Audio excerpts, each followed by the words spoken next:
नमस्कार, ये आकाशवाणी शिमला है। अब आप राजकुमारी चंदेल से कोविड-19 पर विशेष समाचार सुनिए। भारत ने कोविड टीकाकरण अभियान के अंतर्गत 100 करोड़ टीके लगाने का लक्ष्य हासिल कर लिया है। इस महत्वपूर्ण कार्य में योगदान करने वाले चिकित्सकों, नर्सों और अन्य स्वास्थ्य कर्मियों का आकाशवाणी अभिनंदन करता है। इसके साथ ही हम आपको सतर्क भी करना चाहते हैं कि कोविड अभी समाप्त नहीं हुआ है। आप सभी से हमारी अपील है कि यथाशीघ्र दोनों टीके लगवाएं और अन्य लोगों को भी टीके लगवाने के लिए प्रेरित करें। त्योहारों के समय कृपया इन 3 आसान उपायों का पालन अवश्य करें। मास्क पहनें, 2 गज की दूरी बनाए रखें, हाथ और चेहरा साफ रखें। कोविड से संबंधित कोई भी जानकारी और मार्गदर्शन के लिए राष्ट्रीय हेल्पलाइन नंबर 011-2397-8046 और 1075 पर संपर्क करें। भारत ने 1 अरब लाभार्थियों को कोविड वैक्सीन की डोज लगाकर ऐतिहासिक उपलब्धि हासिल कर ली है। भारत ने आज सुबह 100 करोड़ कोविड टीकाकरण खुराक देने का सबसे बड़ा मील का पत्थर हासिल किया। इस ऐतिहासिक उपलब्धि को हासिल करने के लिए देश का योगदान महत्वपूर्ण रहा है। वैश्विक महामारी कोरोना के खिलाफ लड़ाई में देश की इस शानदार उपलब्धि में ये एक बहुत बड़ी छलांग है। टीकाकरण को कोरोना वायरस के खिलाफ लड़ाई में सबसे बड़ा योगदान माना जा रहा है। इस उपलब्धि को हासिल करने में देश के सभी अग्रिम पंक्ति के कार्यकर्ताओं की अहम भूमिका रही है, जिन्होंने सुचारू और सुरक्षित प्रक्रिया सुनिश्चित करने के लिए 24 घंटे काम किया। प्रधानमंत्री नरेंद्र मोदी ने 100 करोड़ टीकाकरण की उपलब्धि हासिल करने के लिए देशवासियों को बधाई दी है।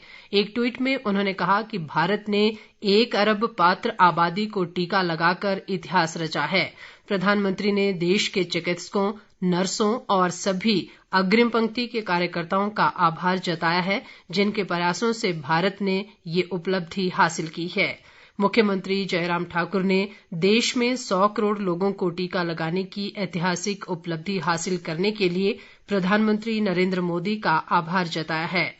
एक ट्वीट में उन्होंने कहा कि प्रधानमंत्री के कुशल नेतृत्व में भारत के सबसे बड़े टीकाकरण अभियान सबको वैक्सीन मुफ्त वैक्सीन में पात्र नागरिकों को 100 करोड़ खुराकें दी गई हैं।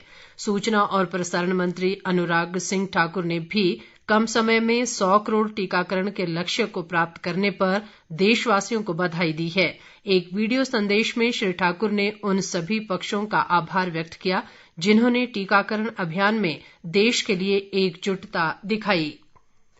प्रदेश में आज अभी तक कोरोना के 6 नए मामले आए हैं, जबकि 133 लोगों ने इस महामारी से जंग जीती है। राज्य में इस समय कोरोना के 1266 सक्रिय मामले हैं, जबकि अब तक 2,16,947 लोग उपचार के बाद ठीक हो गए हैं।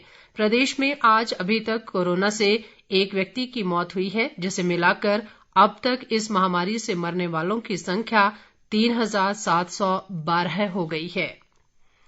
कुल्लू का 7 दिवसीय अंतर्राष्ट्रीय दशहरा उत्सव लंका दहन की रस्म पूरी करने के साथ ही आज संपन्न हो जाएगा। भगवान रघुनाथ जी को उनके अस्थायी शिविर से रथ में बिठाकर लंका दहन के लिए ले जाया जाएगा। कोरोना के चलते इस बार भी दशहरा उत्सव बहुत ही सादगी से मनाया गया। मेले में ना तो सांस्कृतिक संध्याओं का आयोजन हुआ और न ही किसी भी प्रकार की व्यापारिक गतिविधियों की अनुमति थी। इस वर्ष का दशहरा केवल देव महाकुंभ के रूप में जाना जाएगा, जिसमें देवी देवताओं के समागम के अलावा किसी भी प्रकार की गतिविधि नहीं हुई। भारत ने राष्ट्रव्यापी टीकाकरण अभियान के तहत पिछले 24 घंटों में 48 लाख से अधिक कोविड टीके लगाए। इसी दौरान 18,454 नए मामलों की पुष्टि हुई। वर्तमान में 1,78,831 रोगियों का इलाज चल रहा है। सक्रिय मामलों की दर 0.52% रह गई है। पिछले 24 घंटों के दौरान 17,561 रोगी स्वस्थ हुए। अब तक 3,34,95,808 रोगी ठीक हो चुके हैं। स्वस्थ होने की दर 98.15% हो गई है। अब तक 59,57,00,000 नमूनों की कोविड जांच की जा चुकी है। पिछले 24 घंटों के दौरान 12,47,000 से अधिक नमूनों की जांच की गई। इसके साथ ही ये समाचार बुलेटिन समाप्त हुआ। नमस्कार।